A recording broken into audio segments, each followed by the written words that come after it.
It's a very warm welcome to all our viewers and welcome to a new edition of the Daily Debate, our show bringing you all the latest news and developments happening inside Egypt as well as regionally and internationally as well. And of course today we shed light on Egypt's active engagement on the global investment stage. Of course, as the Prime Minister Dr. Mustafa Madbouli recently returned from Riyadh after attending on behalf of President Abdel Fattah al-Sisi the 8th edition of the Future Investment Initiative, which was held in Riyadh. Of course, he delivered a keynote address and will be discussing and debating, of course, this very important and momentous development and occasion with our distinguished guest. We're delighted to be joined this evening in the studio by our guest, Dr. Mongy Badr, Minister Plenipotentiary and Board Member of the United Nations Association. Dr. Mongy, it's an absolute pleasure. Thank you so much for your time this evening. Good evening for you and your viewers, and it's a pleasure to be with you tonight. Thank you very much, Doctor. And of course, Doctor, before delving, into this very important event and a very important economic, event that has taken place in Saudi Arabia, affecting not just the region but the whole world, really.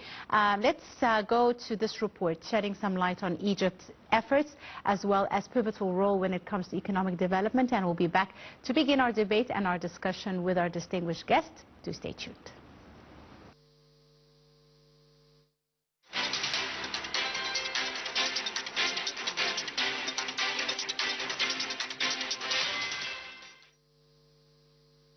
At the opening session of the 8th Future Investment Initiative in Riyadh, Prime Minister Mustafa Madbouli, representing President Abdel Fattah al-Sisi, underscored the vital role Egypt and Saudi Arabia play as stabilizing forces in the Middle East region.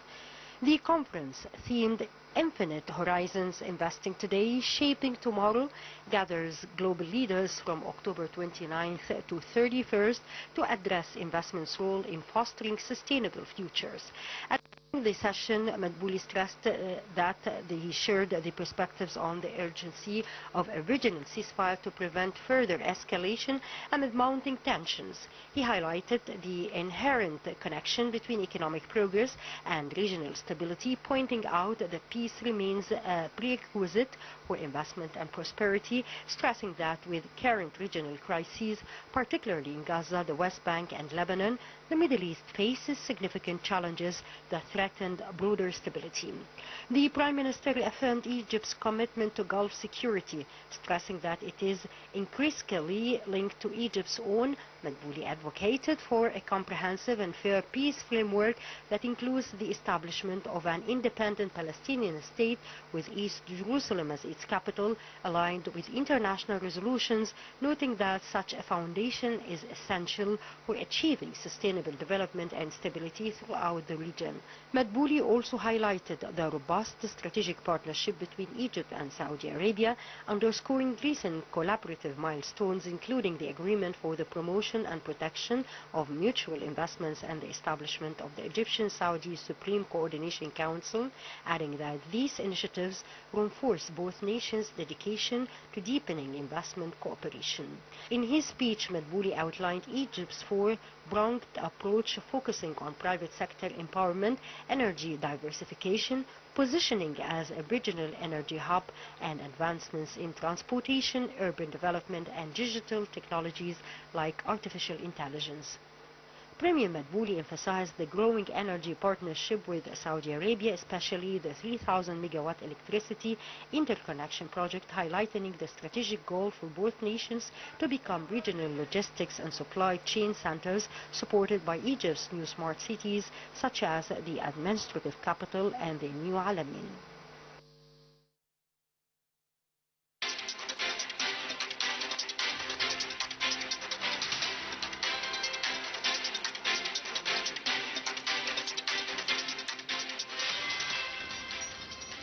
Welcome back, and once again we're delighted to be joined this evening by our guest in the studio, Dr. Mongy Badr, our Minister Plenipotentiary and Board Member of the UN Association. Once again, Doctor, it's an absolute pleasure to have you with us this evening. Now, let me, get straight to the point, in reference to Egypt's participation in the 8th Future Investment Initiative, or the FII-8, which was recently held in Riyadh. How do you see some of the key messages that were delivered in Dr. Mustafa Madbouli's address? In fact, the participation on that high level, it's very important to Egypt. It proves that we are very keen to attract foreign investment. Yes. This is the first message. The second message, it proves the excellent relation between Egypt and Saudi Arabia. Number three, it reflects the partnership between Egypt and Saudi Arabia, especially between private sector in both countries. Number three, it's give very clear message to private sector in both countries that all doors are open for you. We wanted to encourage private sector in both countries. The last point that in this conference or initiative starting from 29 till tomorrow, 31st of October, in fact, a lot of big companies from all over the world, we call it mega companies or multinational companies, already participated in this conference. And in fact, they express their opinion about the regional situation and the international situation. And in fact, they concentrate on artificial intelligence. And they mention information which make me scared a lot before I coming to you, and I don't want to scare your viewers. But we would like to touch what they mentioned yesterday in very light way. Tell me, Doctor, before we go further, what is it in their message that had you perturbed about AI? Artificial intelligence is like salt. It comes in all kind of foods. This number one. Number two, AI, it will reshape the world. AI will reshape the industry, agriculture, logistics, service sector, even human being. Number three, AI, it's the future of the nation. And if we didn't care about AI and design a lot of vocational training programs for our youth to understand and after that, to learn and to understand and after that to work as inventor in all sectors. In fact, if we didn't miss this opportunity, we will be out of history. And we don't want to be out of history. Because of what? We mentioned many times that the science of economy change from economy of natural resources like gas, oil, silver, iron, copper, to economy of knowledge. And the economy of knowledge between big brackets, it's IT and AI. Okay. Economy of knowledge depend on youth. And as you know, that 65 or more than 65 or from Egyptian society, they are youth. Under the age okay? of 40. And this will help me, because myself, I'm old man. Maybe I can't understand, maybe my sons, my daughter, they understand in AI and IT much better more myself. This is the truth. And I should admit about that. So we count on youth. And we have intelligent youth. Yes, indeed. Don't talk to me about the youth who stay on cafe or relax. No. A big part of Egyptian youth, they are working very hard. And they have the ability to compete globally. So that's why I'm going to stress that AI, it's very important, and we have 27 IT centers from north, from Alexandria till Aswan. So great potential in this field. It's not enough. We need more. And also we need to collect the youth in small groups everywhere. And also we should encourage the private sector, political parts, to help the government, because it's an equation. At the end of the day, it's an equation. Government equal civil society. Civil society contain a lot of segments, sectors, yes. okay, or segment. Number one, private sector. Number two, political parties. Number three, the family, even it's big or small. And after that, the youth himself. I should encourage him, not only me as a government, or you as a civil society, but the dad and the mom themselves. They should encourage their son or daughter to compete globally, and also to put very high ceiling for their dreams, that I want you to compete. I want you to understand. I want you to be an inventor in IT and AI. This is my message to government, to private sector, to the family. Indeed. Now, Doctor, you mentioned, of course, the very important role of the private sector. Now, Egypt has had a great approach in empowering the private sector, encouraging foreign investment, transforming the investment climate in order to attract more global investors. How do you see the efforts done by the Egyptian state in this regard, as mentioned by the Prime Minister during his attendance of this very important summit in Saudi Arabia? In fact, it's a great effort done by the government.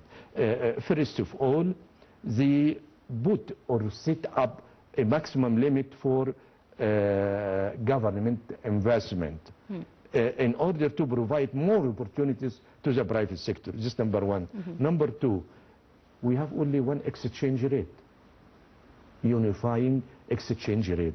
Number three, granting golden license to investor. Number four, implementing new tax policies.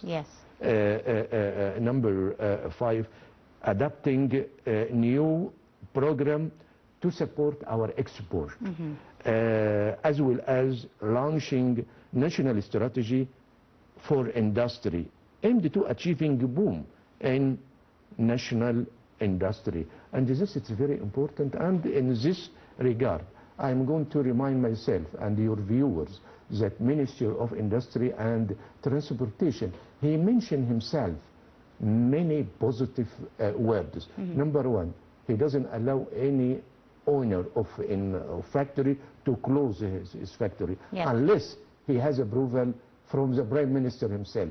He is ready to help on technical level and the financial level. And this is the most important problem which private sector facing last 10 years, the problem of financial. And the minister, Mr. Kamil al-Waziri, he mentioned that I'm ready to help, I'm ready to facilitate, to have loan, I'm ready to facilitate the contact of the business sector with the bank. And this, in fact, I consider all these policies, it's very positive to refresh our private sector, to move from state-owned sector or from housing sector to industry sector. Because as we explained before, it's IT and AI, and you know the margin of profit in IT and AI, it's a very huge margin. So if our private sector, they are looking for profit, it's in IT and AI, and in fact there are a lot of incentives by the government to this regard. Sector. Indeed. Right, Doctor, in his speech, the Prime Minister, Dr. Mustafa Madbouli, outlined, Egypt's four-legged approach, focusing on the private sector empowerment, energy diversification, positioning as a regional energy hub, as well as achievements in other issues like transportation, urban development, and digital technologies as well, like AI. Tell me a bit about how you see the priorities in Egypt's urban development, transportation sector, that were also addressed, as I said, in his address, in the Prime Minister's address. In fact, you merge energy with transportation and urban development. In fact, I can say in energy sector we have many sources of energy. We have water, we have thermal station, and also we have new renewable energy from wind, and also we are very close to have from our atomic station in Nuclear, Daba. yes. Yeah, very soon, inshallah. And also we have from green hydrogen. Now we have a lot of projects. Yes. Now they are implemented in Suez Canal Economic Zone. So also we establish a partnership with Saudi Arabia in this regard also. So the partnership between Egypt and Saudi Arabia in areas related energy security and diversification of its sources, referring to electrical interconnection. You know that there is a difference of timing, so the rush hour in Saudi Arabia different from rush hour in Egypt. So by this interconnection we can save a lot of money, and also we can guarantee sustainable inflow of electricity without cutting or stops of energy. Related transportation and the smart village, already Egypt constructed 20 smart cities during last decade or last 10 years. Yes. Not including administrative capital. or العالمين الجديدة or نيو عالمين. No, they are very unique model, both of them. So this lead us to talk about more than 10 years we are using only 5 to 7% just living in the total area of Egypt. From 1 million square meter kilometers, yeah, only we use 5%. Now by the development of the new urban cities. Constructing new cities. Yes. By the policy in agriculture sector for land reclamation. Yes. We increase this percentage from 5 to 15% now. And maybe at the end of this year we are very close to 17%. Our aim 2030 to reach 25%. This, it's a huge challenge for the government. It's a huge challenge for Egyptian society, and it's another message to our society. What you want exactly? I'm talking to the family. I'm talking to dad and the mom. I'm talking to private sector. I'm talking to civil society. What you need exactly? It's short policies just to fill my stomach, or long-term policies to move Egypt from a weak country to a strong country in economy, because our strategic location, if you don't have the power, economy, military, maybe some of our neighbor or big power, maybe they think to come or to limit our policies, and we don't know. We used to, historically, we used to live in our land. We don't want to go beyond our border, and we don't accept any interference from any power, even small or big power.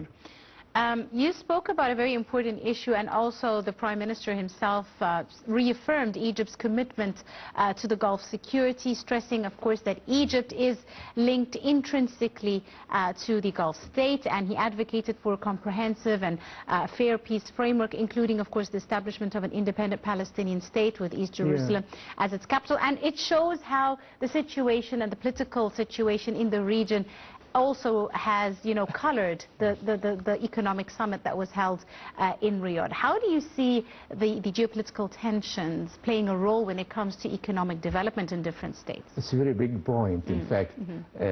So I don't want to move from economy to policy. Yes. But okay. But I mean, they are interlinked, of course, indeed. Let us move to policy or strategic cooperation between Egypt and the Gulf countries. His Excellency Dr. Madbouli, the Prime Minister of Egypt, he mentioned very strong sentences. What he mentioned, that the security of Egypt is the security of Gulf countries. Absolutely. And this, it's very important. This number one. Number two, he mentioned that we need to cooperate together, all Arab countries, because of what? Because of aggression of Israel against Gaza Strip, against Western Bank, against Lebanon, against Iran, against Yemen. In fact, the positive cooperation, maybe it will put limits for the aggression of Israel. Of course, I don't talk about Israel. It's Israel supported by Western countries, by United States of America, and these days, in fact, we call it American policy like the dog. They are in very weak situation because of the American election. Absolutely. Let me ask you, you mentioned a very important issue, which is that of you don't want to mix, politics and economics. No, I like to mix. But I mean, as you said, there is a very big role that is played by the regional instability when it comes to attracting investments in different countries, for example, in the region. And Saudi Arabia has played a great role in trying to advocate for the safety of the different Arab countries and for diversifying sources of investment and capital, etc. How important is that move, and how are other Arab countries following like Egypt and Saudi Arabia in this regard? In fact, is Prince Mohammed bin Salman. He is the leader of transforming Saudi Arabia from depending on one sector, oil and natural gas, to various sectors like industry, like tourism sector, and also another logistic sector, service sector. And some people mention the steps of Prince Mohammed bin Salman. They mention now Mohammed bin Salman, what he is doing with Saudi economy is like Deng Xiaoping in China at the beginning of 80. You know, Deng Xiaoping started 1979, and he opened the doors for foreign investment, and he succeeded to move China from a poor country with big population to #1 now in production globally. So shall His Excellency Prince Mohammed bin Salman, he has the power to continue in future and with very fast steps to transfer Saudi society from very conservative society to open society, can accept foreign investment, can accept the modern life. This is a challenge which we hope Prince Mohammed bin Salman, he can succeed with his team to change Saudi society from conservative to open society. What I mean by open society, I mean he can move from counting on one sector to counting on many sectors. Yes. This is what I mean exactly. Yes, indeed. Right. Doctor, on the sidelines of this event, the Prime Minister also met with several key figures, including the Vietnamese Prime Minister and the Kuwaiti Minister of Finance, Economic Affairs, Investment, as well as CEOs of different companies and the FII Foundation, all to explore ways to strengthen bilateral ties and find new collaboration avenues. How do you see the Prime Minister's meetings with these different key financial figures contributing to strengthening different bilateral ties in different fields between Egypt and such countries? Myself, I have a good experience in this kind of big conference. You know, after you deliver your speech, it's okay. You have another very important role to organize side meeting with the other delegation. Yes. This what His Excellency Dr. Madbouli, what he did, that he met many responsible or many ministers from Vietnam and from Kuwait. Why Vietnam? Why Kuwait? #1, Kuwait, we have a strategic relation with Kuwait, and Kuwait, it's very big investors in Egypt, and also a lot of Egyptian workers, they are now in Kuwait, and also Kuwait, it's very close to Iraq and Iran, and we know that it's an unstable situation in that area. Maybe he is going to give very positive message that Egypt is supporting Gulf country, especially Kuwait. On the other hand, Vietnam. Why Vietnam? Vietnam, as you know, it has a killing war or very dramatic war with the United States of America. And after they finish the war or they reach a peace treaty with the United States of America, they open the door for investment. Yes. And you know, Vietnam, they start from around 10 years or 8 years to export $20 billion per year.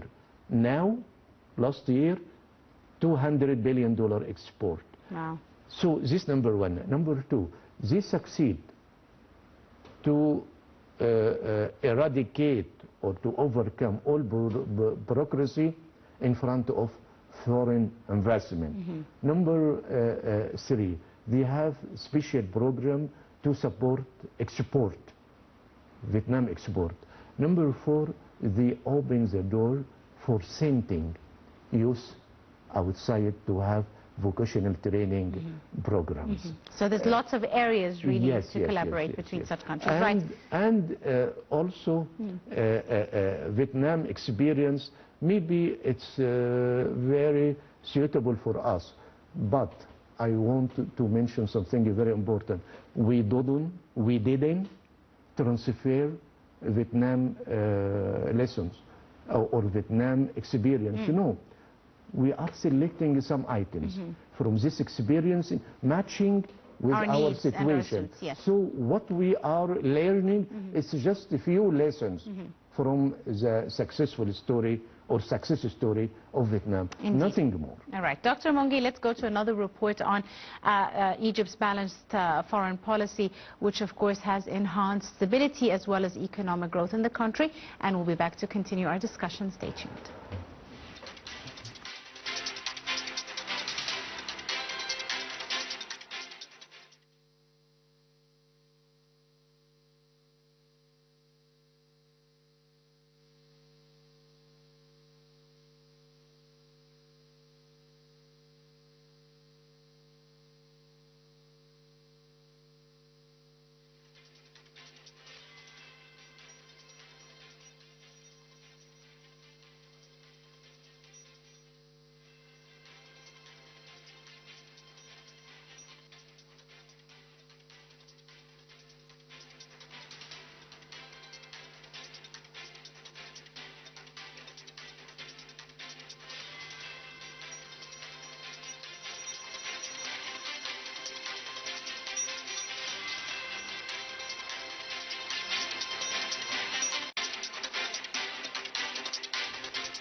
Welcome back, ladies and gentlemen. Apologies, Doctor. We have a technical problem with the voice in this report.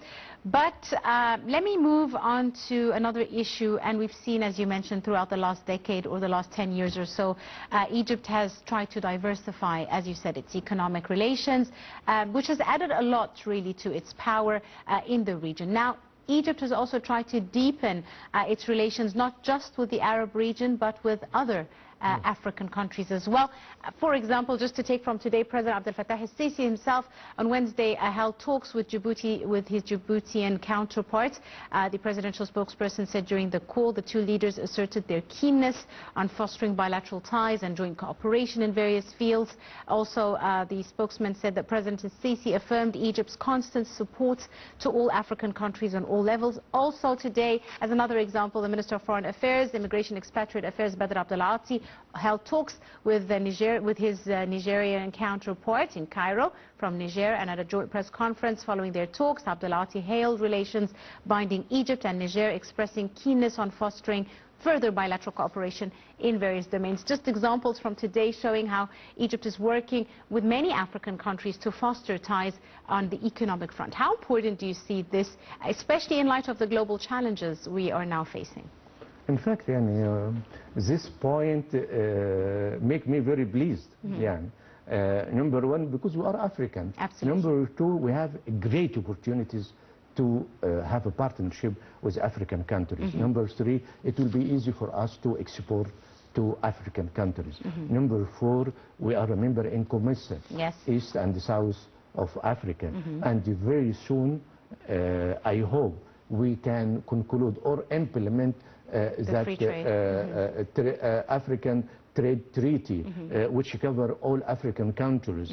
And this, it will facilitate our export to the west of Africa, because we have no agreement or no trade agreement with the west of African countries. And if we implement this global trade agreement, it will facilitate our export to west of Africa. Number 2, according to my information, I think there are 2 or 3 African countries which put some restriction in front of implementation of this trade treaty. It's Nigeria. Okay. So I hope His Excellency, Minister of Foreign Affairs, discuss this point with his counterpart. Because unfortunately, Nigeria, they are one of the 3 countries which doesn't agree to implement this treaty. Number 2, Nigerian market is a very huge market. It's more than 180 million population, and their purchase power, it's very high because they have oil and natural gas, and they have many natural resources. Number 3, if we convince Nigeria to agree, it will be very positive steps to increase our export to not only Nigeria, but to all west of Nigeria. Related the telephone or well, the Minister of Foreign Affairs really was with Niger, not with Nigeria. But as you said, it with is whom? With Niger. Niger. Niger, not I know. I know. The Foreign Minister of Niger. Niger, in fact, it's completely different from Nigeria. Niger, it's in the middle of Africa. And it's not a rich country. But it's very important because we consider Niger, it's our south border. Even we don't have border with the West, it's close to Chad, but it's very important to Egypt and to all Arab countries, especially North African countries. So with Niger, I think the discussion concentrate on terrorism and how to eradicate this, and also to the new partnership with African countries, and also our Egyptian effort to help African countries, especially like Nigeria, Chad, to improve their infrastructure. Indeed. And fortunately, Egypt start again to play very active role in Africa. Because, you know, after the trial of assassination of late Mubarak in Addis Ababa, 1955, we already closed the file of Africa, and we leave it to Israel, to Turkey, to Ethiopia, to many countries, and unfortunately they occupied our place completely. So we would like to go back. Going back, it will cost us a lot, and we understand this, how much. And there's lots of efforts in this regard, and a lot of effort, in fact. So in this regard, I can mention that there is very important role to some big companies, Arab contractors. Different companies that have different projects in African countries. And also Al-Azhar Sharif, and also to our national church. Yes, of course. Lots of missionary work as well. It's a play very active role in west of Africa. So and southern Africa as well. We have our tools, but how we use it, and we should use it. Indeed. Doctor, now let's talk a bit about Egypt's free zone areas and the new projects that are being developed in our free zone areas, the new business regulations that have been introduced, and they have played a very important role in enhancing foreign investment attraction to these areas, wouldn't you say?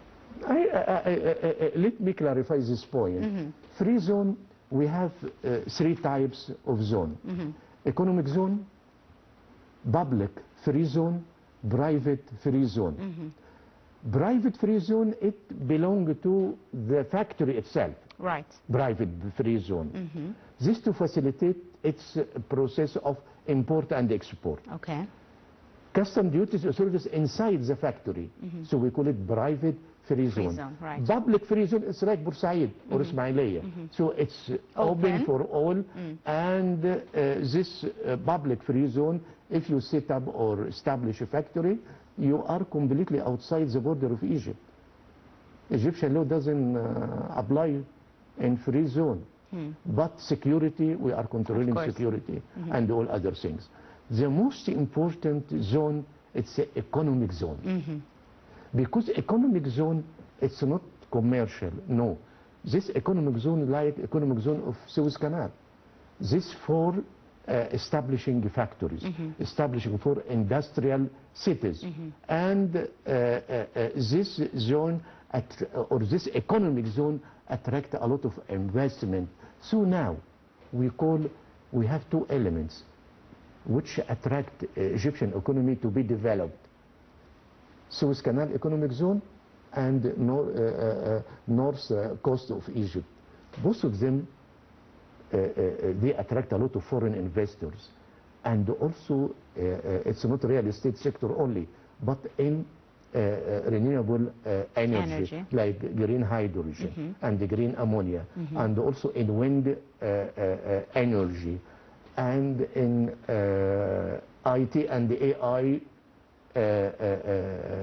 or artificial intelligence sector, and also in pharmaceutical sector, also engineering sector. Now we try to compete in electric car, and we start to have some agreement with some big or international company to come to invest in Egypt. The last point which I would like to stress, it's our policy, which we move from exporting raw material to export manufacturing material. Which depends on industrialization. Yes, yes. This, I have one example with white sand and black sand.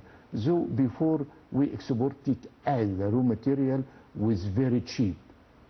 Now white sand, you can use it in glasses. All items of glasses, starting from cups, ending with glasses for cars and the other vehicles. Number two, using in electronic chips, which in this is the most complicated industry. If we succeed to attract big companies in this sector, we are going to move to another area in the economy.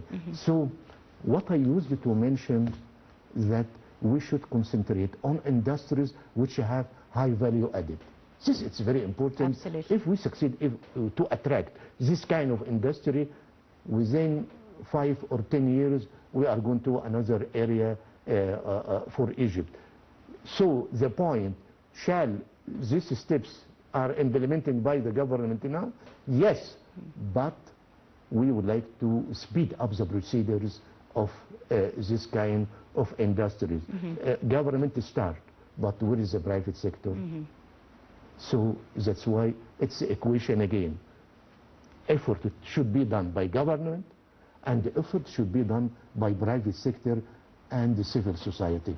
Very important. It's the equation with 3 pillars, and these 3 pillars should cooperate together for national economy. Absolutely.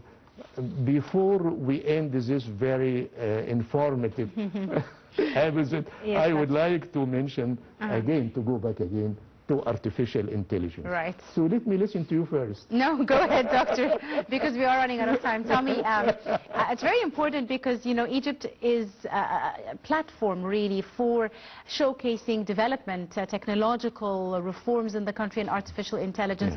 Tech startups as well are very, very common. Let me, I'm sorry to no, go ahead, Doctor. Yes, we're running out of time. Yeah, because of time.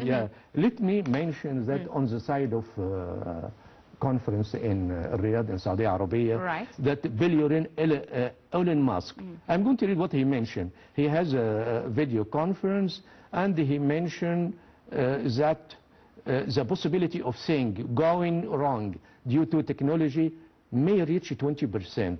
Meanwhile, the director of SoftBank refuted the idea of an artificial intelligence bubble. You know, Musk mentions it's a bubble, like the bubble which you used to mention in real estate sector. Okay, he mentioned no, because of what he mentioned, that Nvidia, this American company, is still undervalued. Musk again expected that robot will outnumber human by 2014. Can you imagine?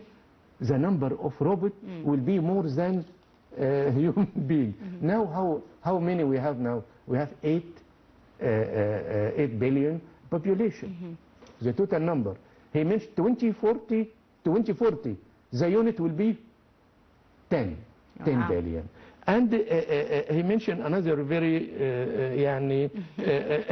critical point. Every country will have artificial intelligence or several types of artificial intelligence, and but the robot will be more than human. He add again,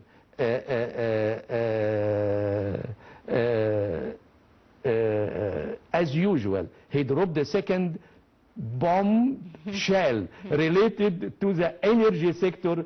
What he mentioned in energy sector, he mentioned that very soon, robot saying that energy in the future will be 100% solar.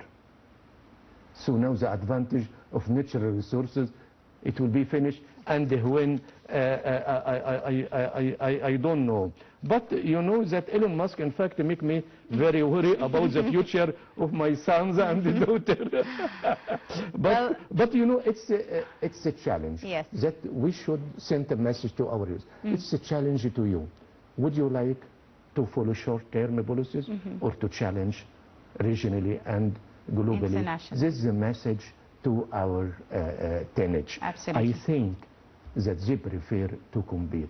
As you know, as you see now, our sons and daughters outside Egypt, they are very successful. Absolutely. And they are very intelligent.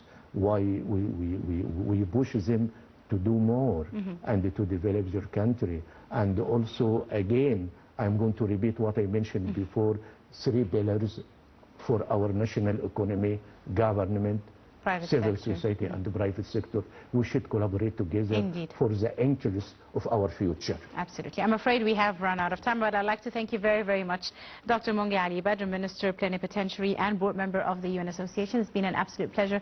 Thank you so much for coming in this evening, Doctor. Thank you, and it was my pleasure to be with you. Thank you so much. Night. Thank you very much, Doctor. Ladies and gentlemen, that brings us to the end of today's edition of the Daily Debate. We do hope you've enjoyed it. You're in the company of myself and Jumehir. Thank you for watching.